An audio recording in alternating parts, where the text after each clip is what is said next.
और आज सावन का दूसरा सोमवार है। भगवान शिव को जल अर्पण करने भक्त लगातार पहुंच रहे हैं। मंदिरों में हर हर महादेव की गूंज सुनाई दे रही है। शिवालयों में आस्था का जन सैलाब उमड़ता हुआ नजर आ रहा है। तो आज सावन का ये दूसरा सोमवार, सावन का पवित्र महीना चल रहा है और ये महीना हिंदू कैलेंडर के नजरिए से बहुत ही खास माना जाता है, क्योंकि ये भगवान शिव को समर्पित है। इस पवित्र महीने के दौरान भक्त सुख, समृद्धि और आध्यात्मिक कल्याण के लिए भगवान शिव का आशीर्वाद पाने के लिए हर सोमवार को सावन सोमवार व्रत रखते हैं। श्रावण सोमवार को महादेव की भक्ति करना, प्रार्थना करना, मंत्रों का जप करना और उपवास करना बहुत ही विशेष, बहुत ही शुभ माना जाता है। तो आज सावन का दूसरा सोमवार है और भगवान शिव को जल अर्पण करने के लिए भक्त पहुंचे हैं। मंदिरों में हर हर महादेव की गूंज सुनाई पड़ रही है। शिवालयों में बम बम बोले की गूंज, हर हर महादेव की गूंज सुनाई पड़ रही है।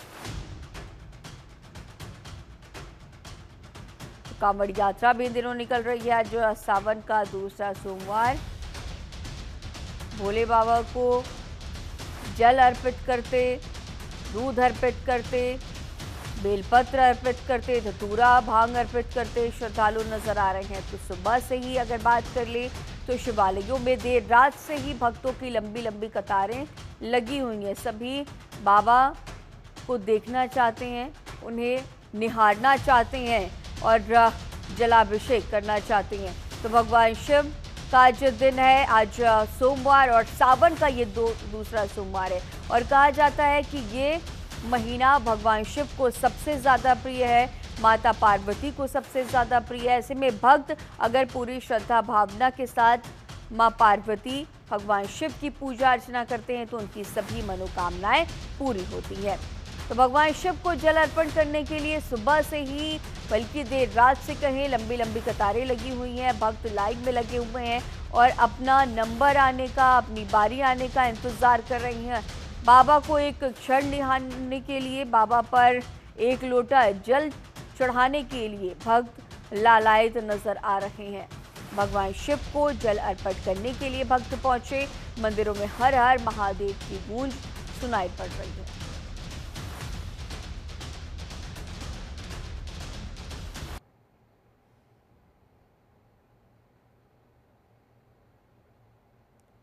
शिवालयों में आस्था का जन सैलाब उमड़ा है। अब श्रावण में क्या करें, आपको ग्राफिक्स के जरिए बताते हैं कि शिवलिंग पर जल अर्पित करें, उपवास रखें या फलाहार करें,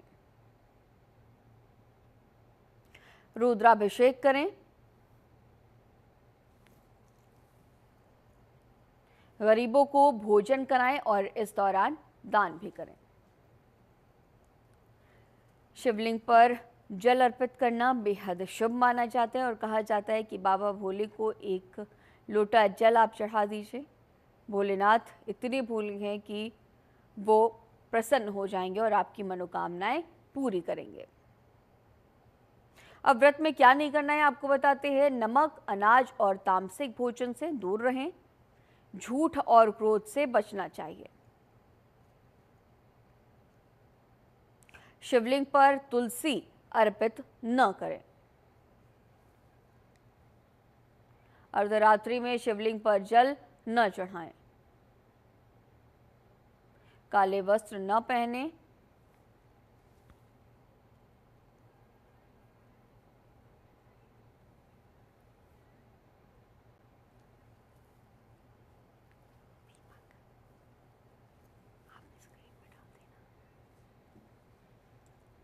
और चलिए इसी पर और भी ज़्यादा जानकारी के साथ अलग अलग जगहों से हमारे सहयोगी मौजूद है और तस्वीरें दिखाएंगे। सबसे पहले आशुतोष, आपका रुख करना चाहूंगी कि आज सावन का दूसरा सोमवार और हम लगातार देख रहे हैं कि देर रात से ही जो भक्त है वो कतारबद्ध होकर के खड़े हैं और अपनी बारी का इंतजार कर रहे हैं। एक नज़र देखना चाहते हैं बाबा भोलेनाथ को, जलाभिषेक करना चाहते हैं और इसीलिए वो देर रात से ही लंबी लंबी लाइनों में इंतजार कर रहे हैं। आपकी जहां पर मौजूदगी है इस वक्त क्या कुछ तस्वीरें? बिल्कुल, जिस तरीके से आज सावन का दूसरा सोमवार है और दूसरे सोमवार को लेकर भक्तों में जो उत्साह देखने को मिल रहा है वो काफी अच्छा माना जा रहा है। हालांकि दूसरा सोमवार के अंतर्गत जिस तरीके से पहले सोमवार को भीड़ कम हुई, लेकिन आज दूसरे सोमवार को आप तस्वीरों में पीछे देख सकते हैं कि सभी शिवालय, मैं इस समय मौजूद हूँ इटावा के बालेश्वर मंदिर पर, जिसका इतिहास ही पुराने महाभारत कालीन से जुड़ा हुआ है। महाभारत कालीन से ही इस मंदिर पर जो भक्त हैं अपनी अपनी आस्थाओं को लेकर इस मंदिर से जुड़े हुए हैं। लेकिन जो सावन का दूसरा सोमवार है और दूसरे सोमवार के अंतर्गत आज जो सुरक्षा का जन सैलाब उमड़ा है, काफी दूर से यहाँ पर सिंगी रामपुर से कांवड़िए हैं जो कांवड़ को भरकर यहाँ पर जलाभिषेक करने के लिए, भोले बाबा के ऊपर जलाभिषेक करने के लिए इतनी दूर से कहीं कोई दौड़ कर आ रहा है तो कोई पैदल चलकर। सभी की अलग अलग अपनी अपनी मनोकामनाएं हैं, अलग अलग तरीके हैं अपनी भक्ति के। और जिस तरीके से आपने बताया कि जिस तरीके से सावन के प्रत्येक दिन पावन माने जाते हैं, लेकिन सावन के सोमवार हैं जो उनका एक विशेष ही महत्व माना जाता है। उन सावन के सोमवार में जो भी भक्तगण मनोकामनाएं मांगते हैं वो अक्सर पूरी होती हैं। कोई अपने तरीके से बेलपत्र चढ़ा रहा है, कोई बम बम के नारे लगाते हुए आशुतोष, आपके इर्द-गिर्द तमाम लोग भी मौजूद हैं, इनसे भी बातचीत करने की कोशिश कीजिएगा आज के इस खास दिन को लेकर के। काफी भक्तगण हमारे साथ मौजूद हैं जिस तरीके से क्या नाम है आपका? क्या नाम? रामचंद्र। कहाँ से आए? हजरतपुर। किस तरीके से यहाँ पर लग रहा है? बहुत अच्छा लग रहा है, बहुत अच्छा लग रहा है। तो जिस तरीके से आज सावन का सोमवार है उसको लेकर कुछ मंत्र या फिर कोई श्लोक आता हुआ? हम जय महादेवाय नमोस्तुते, ये मंत्र है हमारा। जिस तरीके से रखा है भोलेनाथ, नमः शिवाय महामृत्युंजय महादेवाय नमोस्तुते। और बम बम के नारे लगाते हुए सभी भक्तगण आ गए हैं। आप कितनी दूर से यहाँ पर? हम लगभग 15-16 किलोमीटर से आए। कब से आते हैं? ठीक है, आपके पास फिर से बालेश्वर महादेव। मथुरा से भी हमारे सहयोगी दीपक भी लगातार हमारे साथ मौजूद हैं। दीपक, मथुरा में अगर बात कर ले तो किस तरह का भक्तिमय नजारा नजर आ रहा है? सावन मास की जो है मथुरा में भी हजारों की संख्या में श्रद्धालु जो है चिंतेश्वर महाराज, चिंतारण महाराज पर आ रहे हैं और हर कोई श्रद्धालु जो है एक लोटा जल चढ़ाना चाहता है। वहीं अगर बात की जाए तो जो है लाखों की संख्या में श्रद्धालु यहाँ आते हैं। कहा यह जाता है, पौराणिक मान्यता यह है कि कृष्ण काल में जो है भगवान भोलेनाथ जो है भगवान श्री कृष्ण के दर्शन करने आए थे और सर्प देखकर माँ यशोदा को चिंता हो गई थी।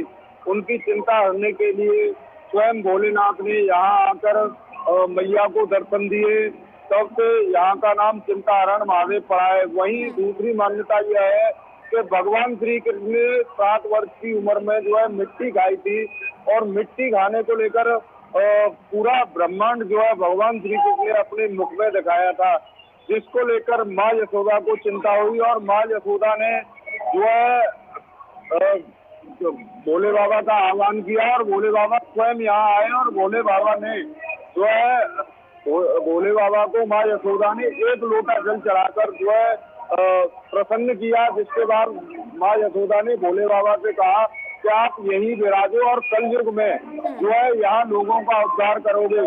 तभी से इस जगह का नाम चिंताहरण महादेव पड़ा है। वहीं अगर बात की जाए तो तभी से ऐसी मान्यता है कि एक पिंडी पर जल चढ़ाने से यहाँ 1008 शिवलिंगों पर जल चढ़ता है। जितनी दुनिया ब्रह्मांड में जितनी शिवलिंग है सभी शिवलिंगों पर जल चढ़ता है। और वहीं अगर बात की जाए तो सुरक्षा के भी चाक चौबंद इंतजाम हैं। जबते पुलिस की नजर है, CCTV कैमरा के साथ साथ ड्रोन कैमरा से भी यहाँ निगरानी की जा रही है। वही संभल से भी हमारे सहयोगी चरण सिंह लगातार हमारे साथ मौजूद हैं। चरण, अगर संभल की बात कर ले तो आज सावन के दूसरे सोमवार पर किस तरह की तस्वीरें, मनभावन तस्वीरें नजर आ रही हैं? जी हाँ, आज ये सोमवार है, ये श्रावण मास का महीना चल रहा है और आज दूसरा सोमवार है। पहले सोमवार के अपेक्षा आज मंदिरों में अधिक भीड़ लोगों श्रद्धालुओं का तांता लगा हुआ है। साथ ही यहाँ पर बेलपात और जल अभिषेक मंदिरों में पहुंचकर, शिव के मंदिरों पर पहुंचकर शिवलिंग पर अर्पित कर रहे हैं, साथ ही पूजा पाठ कर रहे हैं, भक्ति के साथ पूजा पाठ कर रहे हैं। लेकिन जो कांवड़िया है उनकी जो सेवाओं के लिए लोग जगह जगह लोग काउंटर लगाए गए। यहाँ पर जो है सेवाएं की, साथ ही एक तस्वीर ऐसी भी देखने को आई कि जनपद की पुलिस कांवड़ियों का सेवा करती हुई नजर आई, उनके पैरों को धोते हुए, मालिश करते हुए नजर आई। तो इस तरह से आज श्रावण का दूसरा सोमवार है, तो इस तरह से आज लगातार यहाँ पर मंदिरों में भीड़ लगी हुई है। पीछे आप देख सकते हैं कि यहाँ पर जिस मंदिर पे है उस मंदिर पर जो है लोग जो है पूजा पाठ करने के लिए पहुंचे हैं, लेकिन सुबह से ही यहाँ बारिश हो रही है, फिर भी यहाँ पर जो है पूजा पाठ कर रहे हैं। साथ ही यहाँ पर अगर सुरक्षा व्यवस्था की बात करें तो यहाँ सुरक्षा व्यवस्था चौबंद है। आज शनिवार से ही यहाँ पर सभी जहाँ कांवड़िया जो मंदिरों की रास्ता या कांवड़िया जिस तरह से कांवड़ लेकर आ रहे हैं उन बाहरी वाहन के लिए पूरी तरह से प्रतिबंध कर दिया गया है। साथ ही पूरी तरह से यहाँ पर यातायात पुलिस लगा के जो स्थानीय पुलिस है और जो राज्य स्तरीय पुलिस बल की भी सेवा ली गई है। तो इस तरह से यहाँ भारी व्यवस्था की गई है। साथ ही 1 से लेकर 12 तक की कक्षाएं आज और 23 तारीख को यानी शिवरात्रि वाले दिन स्कूल बंद रहेंगे। पूरी तरह से शिक्षण संस्थाएं नहीं की जाएंगी। जिला प्रशासन ने जो है निर्देश दिया है कि कोई भी शिक्षण संस्थाएं 1 से लेकर 12 तक की शिक्षण संस्थाएं नहीं खोली जाए। तो इस तरह से यहाँ पर सुरक्षा व्यवस्था खड़ी कर दी है। तो जिला प्रशासन का मानना है कि अगर यहाँ पर जैसे कांवड़िया आती है या फिर भीड़ भाड़ होती है या फिर छोटे छोटे बच्चे जो स्कूल जाते हैं तो कहीं ना कहीं भीड़ भाड़ में जो हादसा होने की आशंका बनी रहती है। उसके मद्देनजर देखते हुए जिला प्रशासन ने स्कूलों को बंद किया गया है। तो इस तरह से आज एक निर्णय लिया गया जिला प्रशासन से कोई भी हादसा ना हो। इस तरह से आज 1 से लेकर 12 तक स्कूलों को भी बंद किया गया है। साथ ही यहाँ पर जो जिला प्रशासन है वो पूरी तरह से चप्पी पर अपनी जगह बनाए हुए सीसीटीवी कैमरे भी और ड्रोन कैमरे से भी निगरानी की जा रही है। तो क्योंकि चलिए अब आपके पास आऊंगी चरण। चलिए अब बात कर लेते हैं उस नगरी की जहां पर जो कांवड़ियों का गंतव्य स्थल है। हरिद्वार से भी हमारे सहयोगी लगातार मनोज हमारे साथ मौजूद हैं। और मनोज, हरिद्वार वो जगह है जो कि इन कांवड़ियों का गंतव्य स्थल है, वहां पर वो जा रहे हैं और लगातार वहां से जल लेकर के, गंगा जल लेकर के वापस अपने शिवालयों को लौट रहे हैं। अगर हरिद्वार की बात करें तो इस वक्त किस तरह का नजारा नजर आ रहा है? आज दूसरा सोमवार है। ये बिल्कुल गरिमा, मैं आपको बताना चाहूंगा कि इस समय हरिद्वार की तरफ से भगवान नहीं हुआ क्योंकि कांवड़ यात्री करोड़ों की संख्या में इस समय हरिद्वार के अंदर मौजूद है। और इस समय हम उनके स्थान पर खड़े हैं। बड़ा ही पवित्र है क्योंकि मां पार्वती की तपस्थली कहा जाता है क्योंकि 3000 वर्ष तक मां यहाँ पर भगवान शिव को पति के रूप में पाने के लिए तपस्या की थी। बेलपत्र और जल ग्रहण कर इस स्थान पर 3000 वर्ष तक तपस्या करने के पश्चात भगवान भोलेनाथ को पति रूप में पाया था। तो ये वही स्थित स्थान है। हालांकि आज मौसम भी बिल्कुल खराब है, बरसात पड़ रही है, लेकिन बरसात का असर श्रद्धालुओं पर बिल्कुल भी पड़ता नहीं दिख रहा है। इस भारी बरसात के बीच में भी श्रद्धालु भगवान भोलेनाथ को जलाभिषेक करने के लिए पहुंच रहे हैं और ऐसे में कुछ श्रद्धालु हमारे साथ में मौजूद है। एक बार उनसे भी जानेंगे कि किस प्रकार से वो भोलेनाथ को मनाने के लिए आए हैं। क्या नाम है आपका? नैना जी, आज सावन का सोमवार है, तो सावन के सोमवार को किस तरह से देखते हैं क्योंकि बड़ा ही पवित्र महीना है?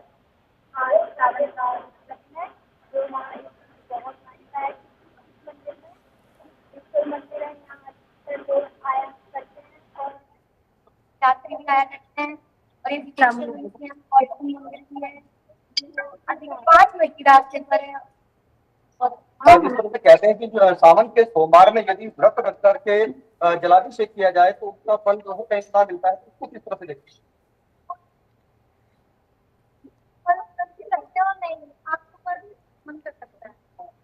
तो जो श्रद्धालु है, श्रद्धालुओं का कहना है कि सावन के सोमवार में अगर जलाभिषेक किया जाए तो जलाभिषेक करने मात्र से ही भगवान भोलेनाथ प्रसन्न हो जाते हैं और अपने भक्तों की मनोकामना को पूर्ण करते हैं और उनकी सभी मनोकामनाओं को पूर्ण करते हैं। तो आप मेरे पीछे भी एक बार देख सकते हैं कि किस तरह से शिवालय में भक्तों की भीड़ लगी है और श्रद्धालु जल से स्नान कराने के लिए, अभिषेक कराने के लिए इस समय प्राचीन ऋषिकेश्वर महादेव मंदिर में पहुंचे हैं क्योंकि यहाँ पर नंदी भी विराजमान है। सर्वप्रथम नंदी के अंदर स्थापित शिवलिंग पर जलाभिषेक करने के लिए भी भक्तों की काफी भारी संख्या स्पष्ट रूप से देख सकते हैं किस प्रकार से कतारबद्ध तरीके से भगवान भोलेनाथ को जलाभिषेक कराया जा रहा है, जो कि बड़ा ही सिद्ध और बड़ा ही पावनीय स्थान है, क्योंकि इस स्थान पर 3000 वर्ष तक माँ पार्वती ने भगवान भोलेनाथ को पति रूप में पाने के लिए तपस्या की थी, मात्र बेलपत्र खा करके और फिर जल ग्रहण कर। और ये मंदिर जिस स्थान पर मौजूद है ये बिल्व पर्वत कहलाता है, क्योंकि यहाँ पर बेलपत्री की इतनी प्रजाति यहाँ पर दुर्लभ प्रजाति मौजूद है, जिसमें कि 13 मुखी बेलपत्र भी इस बिल्व पर्वत पर पाया जाता है। 13 मुखी बेलपत्री के अगर विषय में मैं आपको बताना चाहूँ तो रावण जिस समय भगवान शिव की आराधना करते थे तो 13 मुखी बेलपत्र भगवान शिव को अर्पित किया करते थे, जलाभिषेक किया करते थे, उनको स्नान ध्यान कराया करते थे और उसी से अपनी पूजा प्रार्थना भी किया करते थे। तो ये बड़ा ही दुर्लभ 13 मुखी बेलपत्र भी इस बिल्व पर्वत पर पाया जाता है। जी गरिमा। ठीक है, आपके पास फिर से लौटूंगी और आशुतोष भी लगातार हमारे साथ बने हुए हैं। आशुतोष, अगर बात कर लें इन दिनों सुरक्षा व्यवस्थाओं की, क्योंकि बहुत अहम हो जाता है, क्योंकि बहुत बड़ी संख्या में कांवड़िए एक जगह से दूसरी जगह को जा रहे हैं और अब ऐसे में मैनेजमेंट किस तरह से है, अगर बात कर लें इटावा की और इसके साथ ही आसपास के तमाम शहरों की? देखिए, जिस तरीके से अगर सुरक्षा की बात की जाए तो सुरक्षा की दृष्टिगत से यहाँ पर प्रशासन पूरी मुस्तैद तरीके से जो कांवड़िए हैं और जो भक्त है यहाँ पर जो भक्ति करने अपने पूजा करने के लिए आ रहे हैं उनकी सुरक्षा के लिए मैं कैमरामैन से बोलना चाहूंगा ये जो संगम है, ये संगम यहाँ पर है जो 5 नदियों को मिलाता है। यहाँ पर यमुना, चंबल, सेंध, पहुंच, कुआरी, ये 5 नदियां हैं जिस संगम पर ये महादेव का मंदिर बना हुआ है। सुरक्षा की दृष्टिगत से ये सुरक्षा भी महत्वपूर्ण मानी जा रही है, क्योंकि कुछ दिनों पूर्व से जलस्तर बढ़ता हुआ दिखाई दे रहा है। कुछ कांवड़िए हमारे क्या नाम है आपका? राजमान, इस तरीके से कहाँ से आ रहे हैं आप लोग? बिठूर से आए पैदल तो कितने किलोमीटर की रास्ता है और कितने लोग गए हुए थे? हम लोग थे 70 लोग, 153 किलोमीटर की रास्ता पैदल चल कर आए। तो भगवान महादेव के लिए किस तरीके की भक्ति है? बहुत अच्छी भक्ति है। जयकारा हो जाए।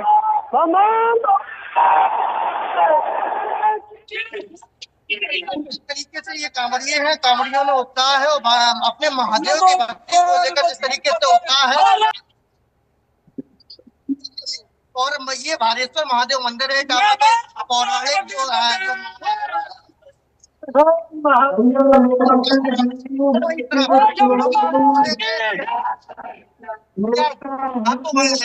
क्या नाम है कहाँ से है? आप ही है? कितनी उम्र होगी आपकी?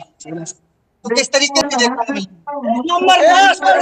प्रशासन की व्यवस्था है? यहाँ पे पुलिस भी मिली होगी। साहब एक नंबर सबसे पहले अपने धन्यवाद करना चाहता हूँ प्रशासन को धन्यवाद जिस तरीके से ये कांवड़िए कर रहे हैं और प्रशासन की जो व्यवस्था थी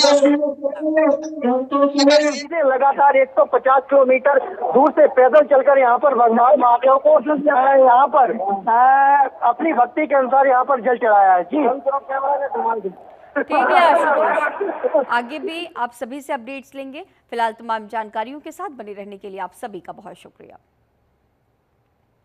और सावन का ये सोमवार, आज सावन का दूसरा सोमवार है। भक्त देर रात ही लगातार लाइन में लगे हुए हैं ताकि बाबा भोले के दर्शन कर सके, उन पर जलाभिषेक कर सके। और कहा जाता है कि बाबा भोलेनाथ को ये महीना बेहद प्रिय है, माता पार्वती को ये महीना बेहद प्रिय है।